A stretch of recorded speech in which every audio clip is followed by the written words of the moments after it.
Hello dear friends, welcome to control channel. आज के हमारे इस वीडियो में हम लोग जानेंगे किसी भी बाइनरी वैल्यू को डेसिमल में कन्वर्जन के बारे में। ठीक है, तो मैं आपको एकदम आसान तरीका बताऊंगा किसी भी चाहे जितना भी लंबा बीट क्यों ना हो उसको बाइनरी से डेसिमल में कन्वर्जन करने के लिए। जैसे कि आप लोगों ने देखा है कई ढेर सारे एग्जाम में ये सब आजकल सिंपल हो गया है, सभी एग्जाम में पूछते रहता है। किसी भी बाइनरी वैल्यू को दे दिया जाता है, फिर डेसिमल वैल्यू को दे दिया जाता है उसको बाइनरी या डेसिमल में कन्वर्जन करने के लिए। तो मैं यहाँ पे आपको सिंपल तरीका बताऊंगा किसी भी बाइनरी वैल्यू को डेसिमल में कन्वर्जन करने के लिए। ठीक है, तो चलिए फटाफट स्टार्ट करते हैं। इसके लिए आपको मालूम होना चाहिए कि बीट की पोजीशन क्या है और उस पोजीशन के अकॉर्डिंग उसका वैल्यू क्या है, ये मालूम होना चाहिए आप लोगों को। ठीक है, तो उसकी पोजीशन क्या होती है, उसकी वैल्यू क्या होती है, ये मैं आपको बता देता हूँ। यहाँ पे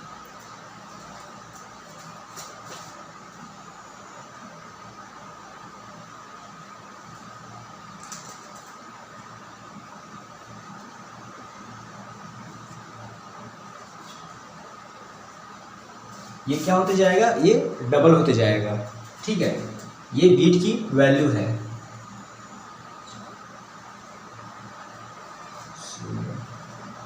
32, 64, 128, 256, 500, 256, 512, 1024, 2048, 4096, 8100,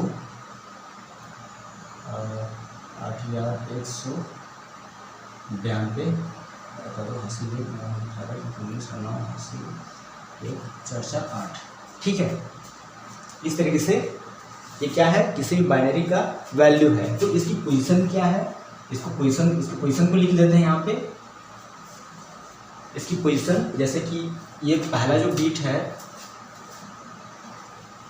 पहला बीट का पहला है, दूसरा, तीसरा, चौथा, पांचवा, छठवां, सातवां, आठवां, 9, 10, 11, 12, 13, 14। ठीक है, तो ये एक 14 बीट का पोजीशन क्या है, उसका वैल्यू क्या है, 8192। ठीक है, इस तरीके से हम लोग जान पाएंगे। जैसे कि मान लीजिए कोई इस तरीके से एक बीट है, तो इसमें जो पांचवा जो बीट है, ठीक है, उस बीट का पोजीशन क्या है, ये पांचवा पोजीशन है। ठीक है, पहला, दूसरा, तीसरा, चौथा, पांचवा, तो उस पांचवें बीट के अकॉर्डिंग उसका वैल्यू क्या होगा, 16 होगा। इस तरीके से ये जाना जाता है। ठीक है, इसीलिए ये आपको याद रहना चाहिए, तभी हम लोग किसी भी बाइनरी वैल्यू को डेसिमल में आसानी से कन्वर्जन कर सकते हैं। चलिए इसका एक एग्जांपल बताता हूँ किस तरीके से हम लोग आसानी से किसी भी बाइनरी वैल्यू को डेसिमल वैल्यू में कैसे चेंज कर सकते हैं। ठीक है, जैसे मैं एक एग्जांपल लेता हूँ यहाँ पे।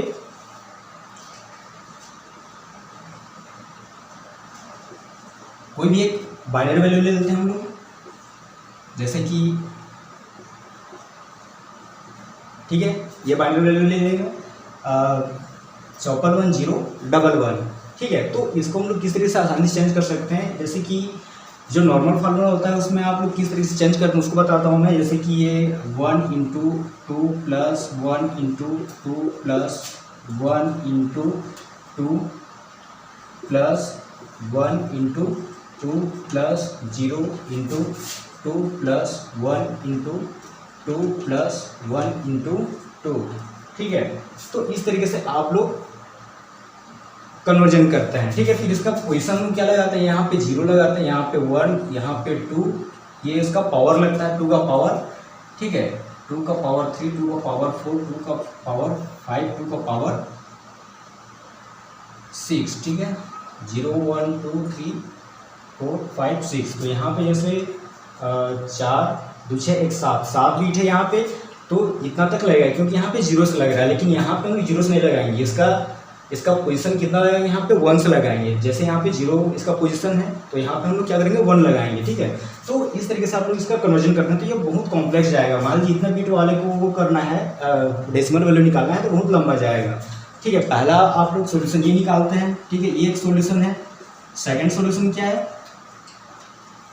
जैसे सेकेंड सोल्यूशन को आप लोग वो करते हैं, इसमें आप लोग किसी बाइनरी वैल्यू को डेसिमल में चेंज करते हैं। जैसे कि ये जो 4 बीट है, ठीक है, इसके पोजीशन के अकॉर्डिंग आप लोग सभी उसके नंबर्स को कैलकुलेट करके निकालते हैं। जैसे कि इसका पोजीशन क्या है, 1 है, ठीक है। तो 1 + 2 + 4 + 8, यहाँ पे 8 + 16 + 32 + 64, ठीक है। 64 सातवां बीट है। तो इस तरीके से आप लोग इसका वैल्यू निकालते हैं, ठीक है। तो मैं इससे भी आसान तरीका बताता हूँ आप लोगों को किस तरीके से कर सकते हैं। चलिए, जो मेरा सॉल्यूशन है, सॉल्यूशन 3, ठीक है। इस सॉल्यूशन 3 में हम लोग आसानी से निकाल सकते हैं।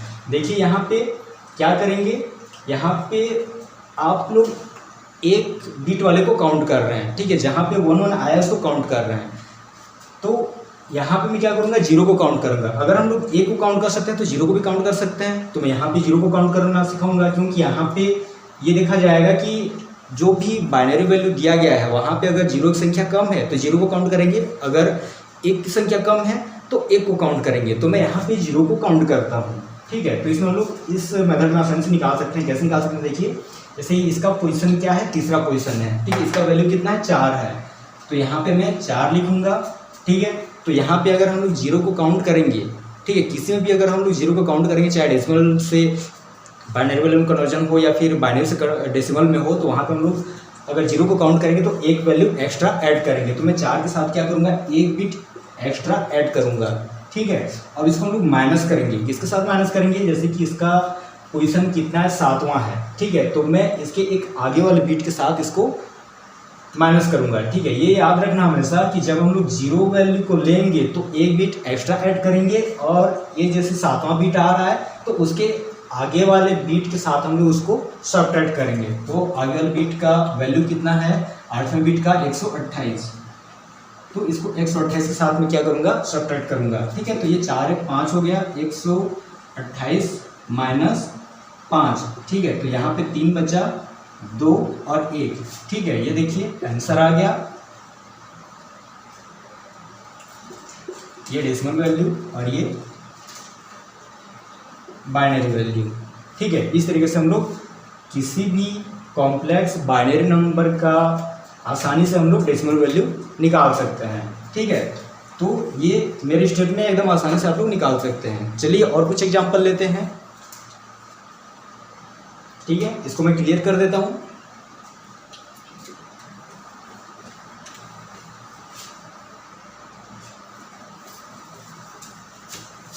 चलिए एक कम से कम 12 बिट वैल्यू का लेते हैं हम लोग।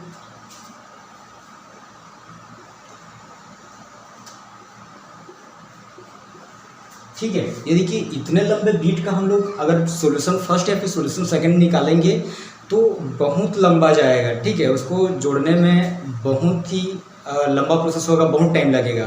लेकिन जो तीसरा फार्मूला है, जो तीसरा जो मेथड है, उस मेथड में हम निकालेंगे तो आसानी से निकाल सकते हैं, ठीक है। तो आपको याद है मैं बता रहा था क्या करेंगे, जो जीरो है उसको काउंट करेंगे। तो यहाँ पे देखो जीरो की पोजीशन क्या है आपके, पहला है, तो यहाँ पे मैं 1 लिखा, ठीक है। और सेकंड वाले कितना है आपका, ये 6 और ये 7, ठीक है। 7वां बीट है ये 64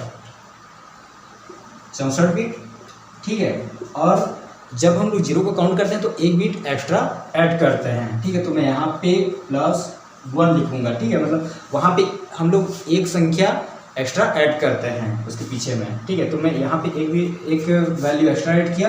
अब इसको हम लोग माइनस करेंगे, किसके साथ माइनस करेंगे, यहाँ पे टोटल कितने बीट हैं आपके, टोटल ये देखो 2 2 4 1 5 1 6, ठीक है। 2 2 4 1 5 1 6, टोटल 12 बीट है यहाँ पे। तो हम लोग एक बीट आगे का लेंगे, यानी कि 4096 को लेंगे, उसके साथ हम इसको माइनस करेंगे, ठीक है। -4096, ठीक है। ये कोष्टक में रहना चाहिए।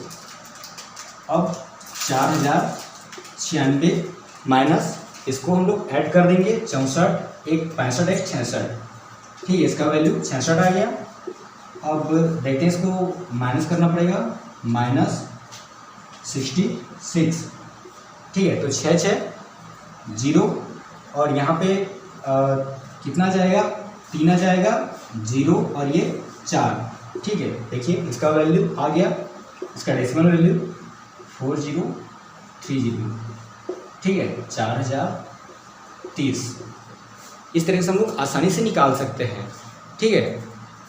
तो जैसे मैं पिछले अभी वीडियो बनाने से पहले मैं आप लोगों को बताया कि अगर मान लीजिए वहाँ पे जीरो की संख्या कम है तो जीरो को काउंट करेंगे, और एक की संख्या कम है तो एक को काउंट करेंगे। ठीक है, अगर मान लीजिए आप लोग वहाँ भी एक जीरो को काउंट करने लगे तो वो भी पहले जैसे हो जाएगा, आपका सॉल्यूशन सेकंड जैसे हो जाएगा। जैसे एग्जांपल के लिए बताता हूँ मैं, मान लीजिए यहाँ पे 1 2 3 नहीं, कोई भी बिट ले लेते हैं, 8 बिट का ले लेता हूँ क्योंकि 8 बिट ASCII का कोड होता है। ठीक है, ASCII 7 या ASCII 8 ले लेता हूँ, जैसे ASCII 7 ले लेता हूँ, जैसे 1 2 3 4 5 6 7। ठीक है, 7 बिट ले लिया आप यहाँ पे। अगर आप यहाँ पे जीरो को काउंट करेंगे तो ये भी सॉल्यूशन सेकंड जैसे लंबा जाएगा। तो हम लोग यहाँ पे क्या करेंगे, ये ध्यान रखेंगे कि जीरो की संख्या कम है कि एक की संख्या कम है। जिसकी संख्या कम है उसको हम लोग ऐड करेंगे। तो यहाँ पे किसकी संख्या कम है, एक की संख्या कम है। ठीक है, तो ये 7वां बीट है, यानी यहाँ पे 64 आ रहा है, प्लस ये पहला बीट है, उसका वैल्यू 1 है, तो हमें इसका आंसर निकल आएगा। ठीक है, 65, ये डेसिमल निकल आएगा इसका। ठीक है, तो इस तरीके से आप लोग आसानी से किसी भी लंबे बिट का निकाल सकते हैं तीसरे सॉल्यूशन से या दूसरे सॉल्यूशन से भी। अगर दूसरे सॉल्यूशन का निकालना चाहते हैं तो हम लोग एक की संख्या को कम देखेंगे। ठीक है, अगर थर्ड को अपनाना चाहते हैं तो वहाँ पे जीरो की संख्या कम होनी चाहिए। ठीक है, इस वीडियो में बस इतना ही, मिलते हैं अगले वीडियो में।